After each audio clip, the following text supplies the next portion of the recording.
selamat datang di YouTube channel aku. Hari ini aku mau share pengalaman untuk pergi ke psikiater. Kalau misalnya kalian penasaran kalau ke psikiater itu gimana sih, bakal ditanya apa aja, bakal diapain aja, bakal dikasih obat apa aja, dan apakah akan sembuh atau enggak, tonton aja terus.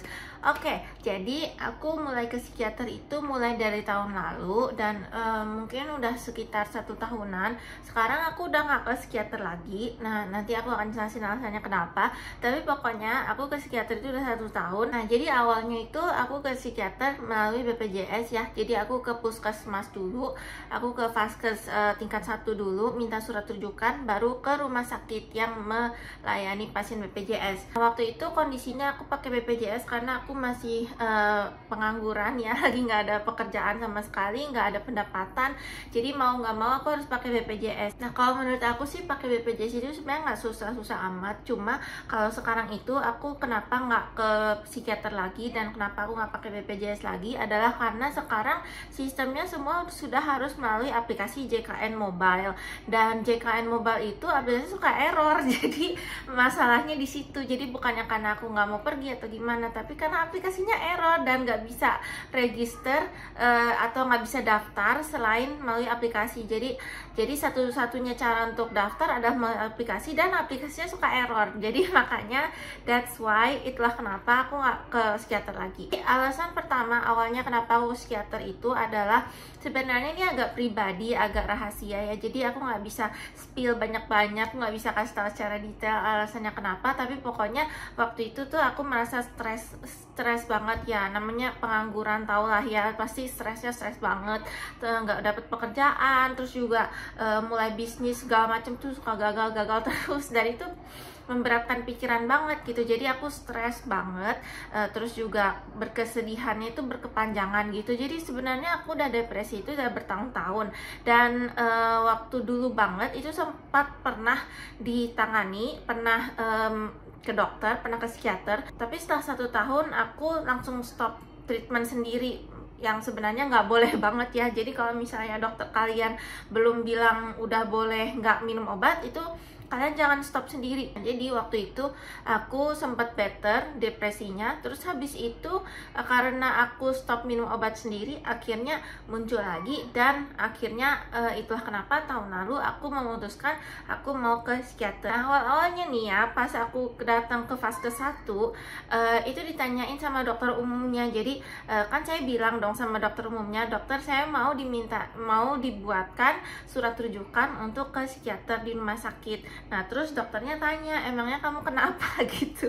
Dan itu aku bener-bener bingung, kayak mau jawab apa gitu. Karena kan kalau di mata saya, kalau dokter umum itu kan kayak mungkin dia nggak bakal ngerti gitu. Jadi saya mau jelasin kayak gimana, saya juga bingung.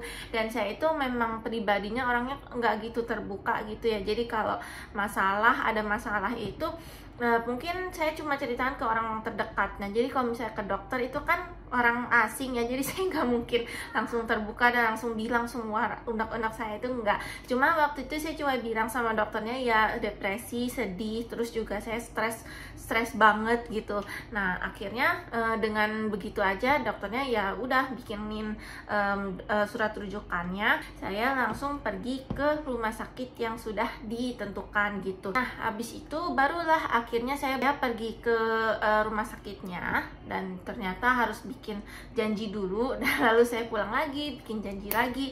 Nah, habis itu baru besoknya saya pergi lagi ke rumah sakitnya gitu. Dan di rumah sakitnya itu waktu itu nggak tahu kenapa, untung banget. Jadi biasanya dokter ini tuh rame banget, dokter psikiater di rumah sakit itu rame banget.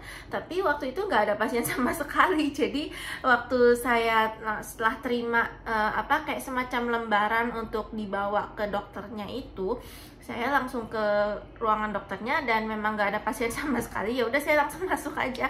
Dan awal-awalnya untuk kalian yang mungkin belum pernah ke psikiater dan penasaran nih kayak gimana sih kalau ke psikiater, nah itu pertama kali itu bakal ditanyain, ya udah masalah kamu ada apa gitu, coba ceritakan gitu. Jadi pokoknya awal-awal itu kalian harus ceritain masalah kalian yang bikin yang bikin stres apa, yang bikin marah apa, yang bikin sedih apa.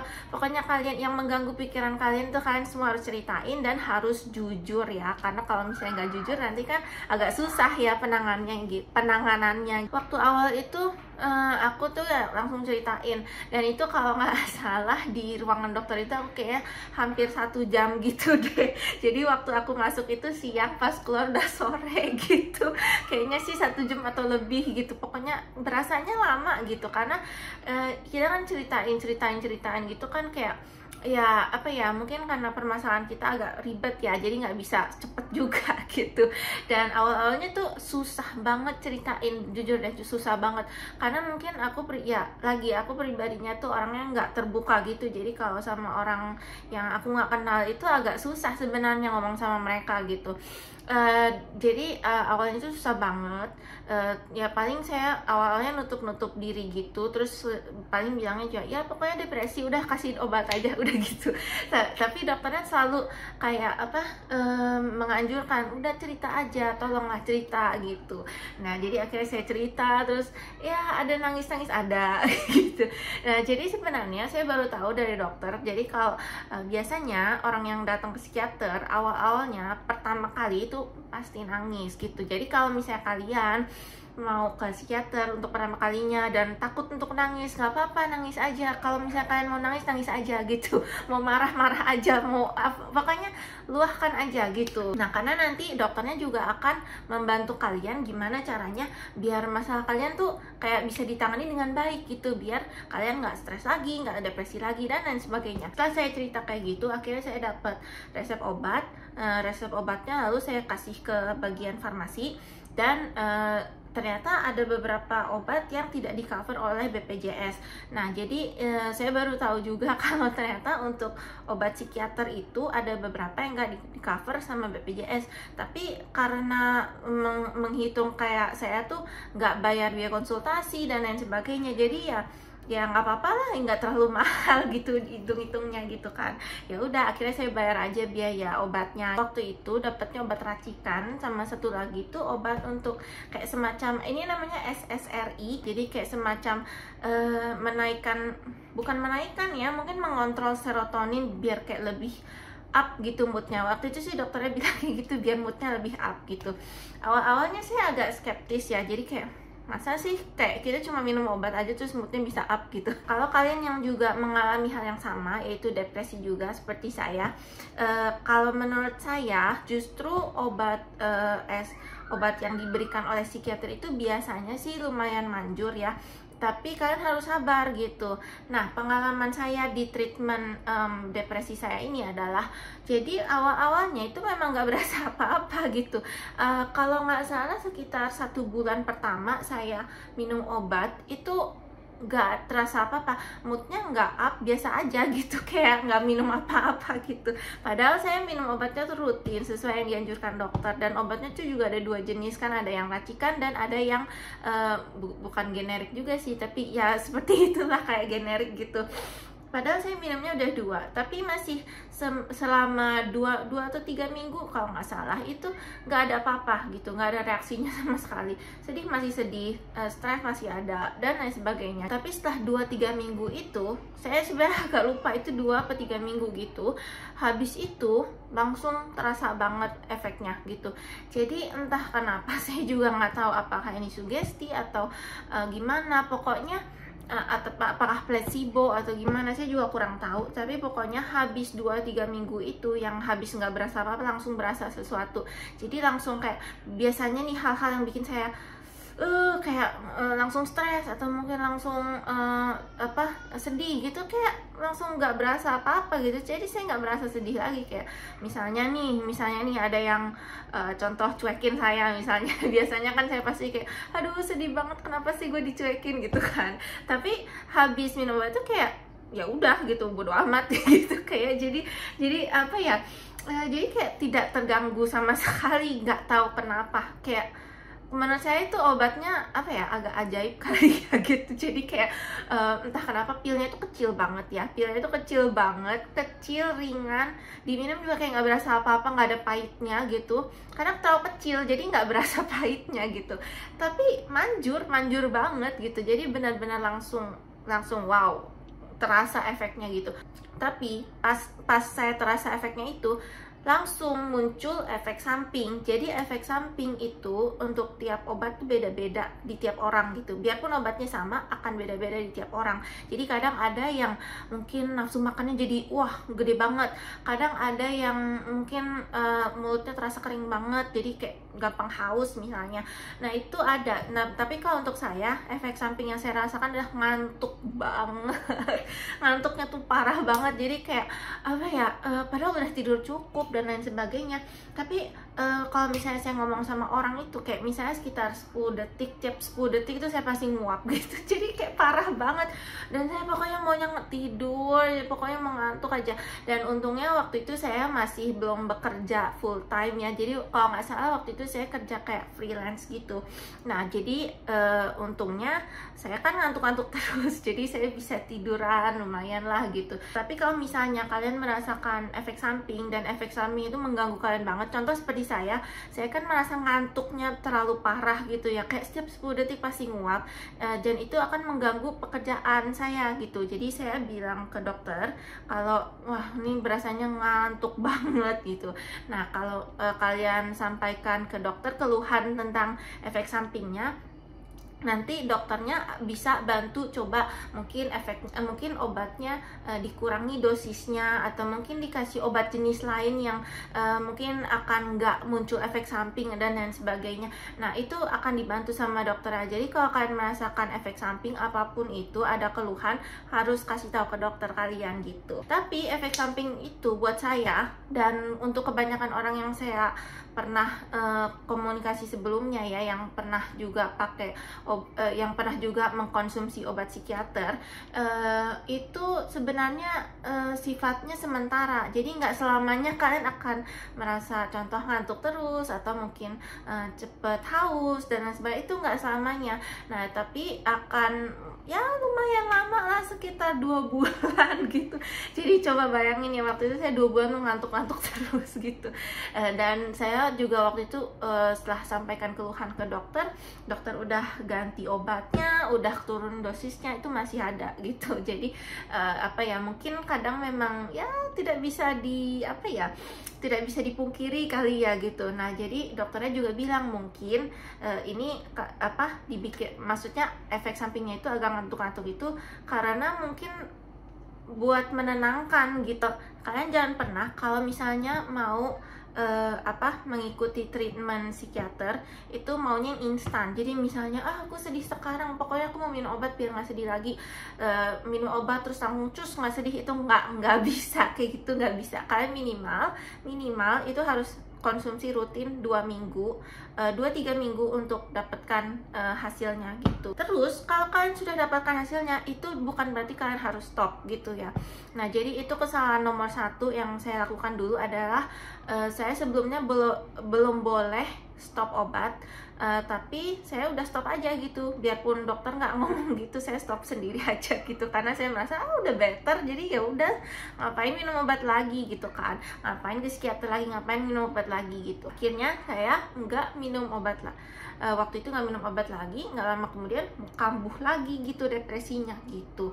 Nah jadi kunci dari treatment contoh untuk depresi adalah sebenarnya obatnya ini bukan untuk menyembuhkan kamu, tapi untuk membantu kamu agar sembuh gitu. Yang menyembuhkan kamu sebenarnya adalah diri kita sendiri gitu.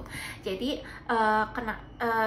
fungsi dari obat ini adalah membuat pikiran kita clear, pikiran kita kayak bersih, tenang, agar kita bisa lebih mau menerima informasi, biar kita bisa lebih mau memperbaiki diri sendiri gitu. Kejiwaan, mental itu kita aja yang bisa menyembuhkan diri sendiri. Nggak bisa pakai obat, nggak bisa pakai operasi dan lain-lain sebagainya, itu nggak bisa gitu.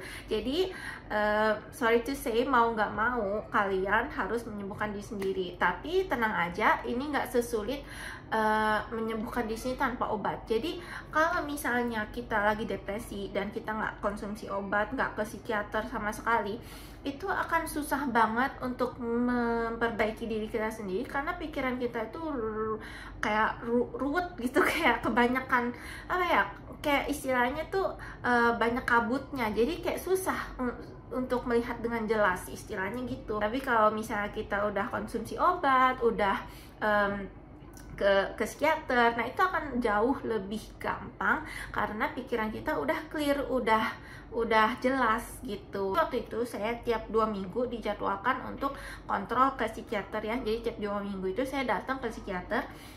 Tujuannya apa? Jadi setelah minum obat 2 minggu itu kasih tahu ke psikiater hasilnya gimana, apakah ada perubahan, apakah ada keluhan gitu. Dan juga dokternya itu selalu mau kayak cek keadaan kita sekarang gimana gitu.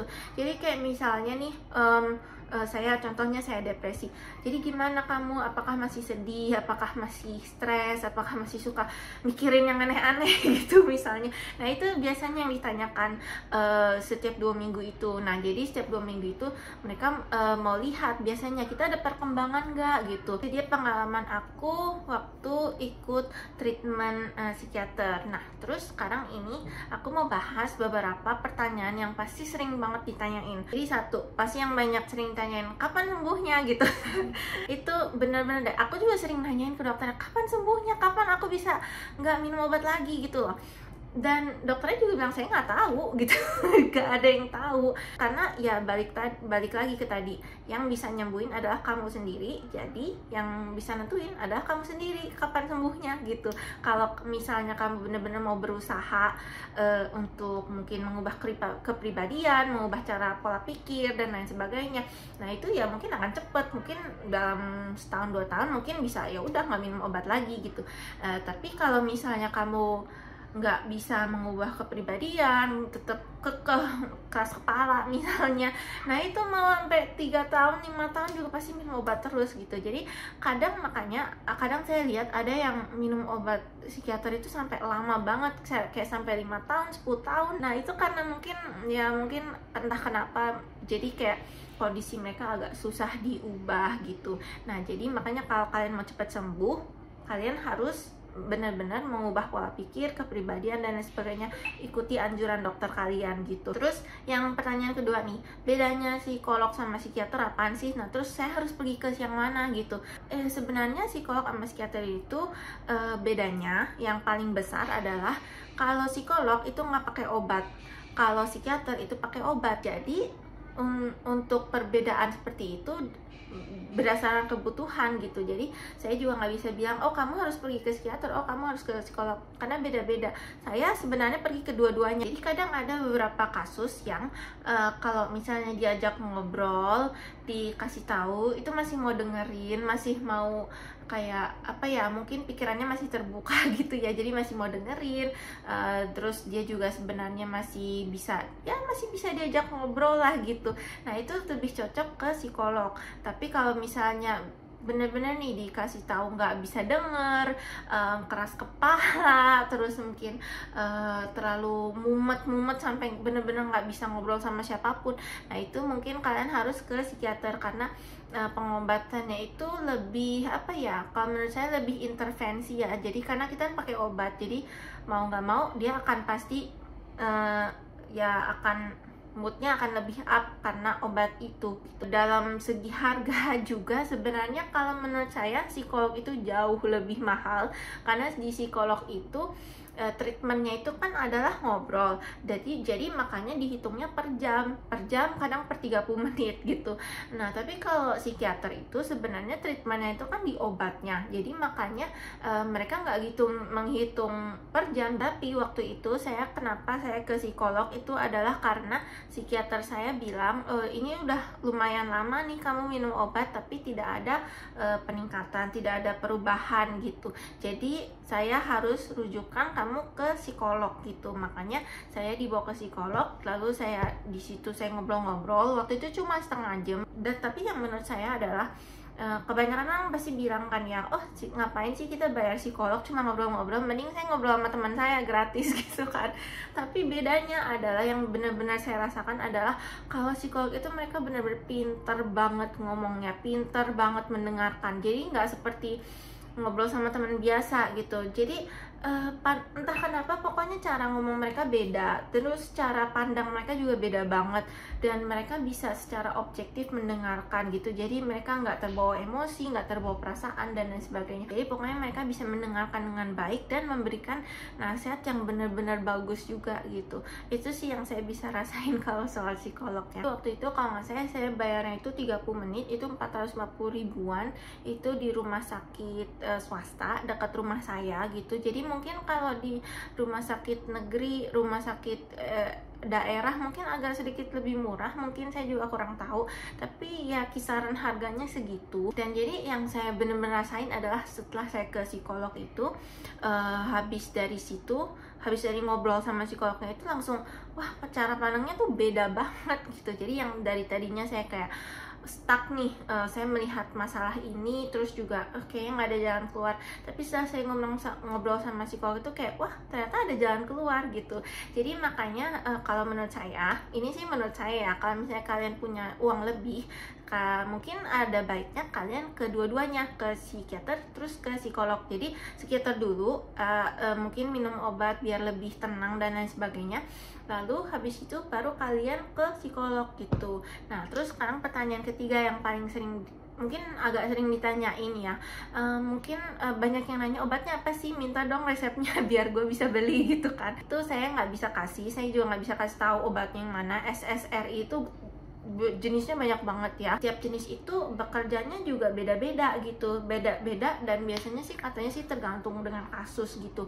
Jadi makanya kalian harus ke psikiater untuk dapetin resep obatnya gitu. Jadi kalian nggak bisa cuma mungkin teman kalian ada yang depresi terus kalian tanya obat lo apaan, gue mau beli sendiri dong gitu. Itu jangan ya, karena bakal beda banget hasilnya, satu, dan kedua bisa jadi juga bakal nggak ada efek sama sekali. Jadi istilahnya kalian membuang-buang duit gitu. Jadi itu adalah pengalaman saya ke psikiater, dan juga pertanyaan-pertanyaan yang sering ditanyakan sudah dijawab juga. Kalau kalian ada pertanyaan lainnya silahkan tulis di kolom komentar di bawah dan bakal saya jawab. Terima kasih ya semua yang udah nonton, semoga bermanfaat videonya, dan jumpa lagi di video selanjutnya. Dadah!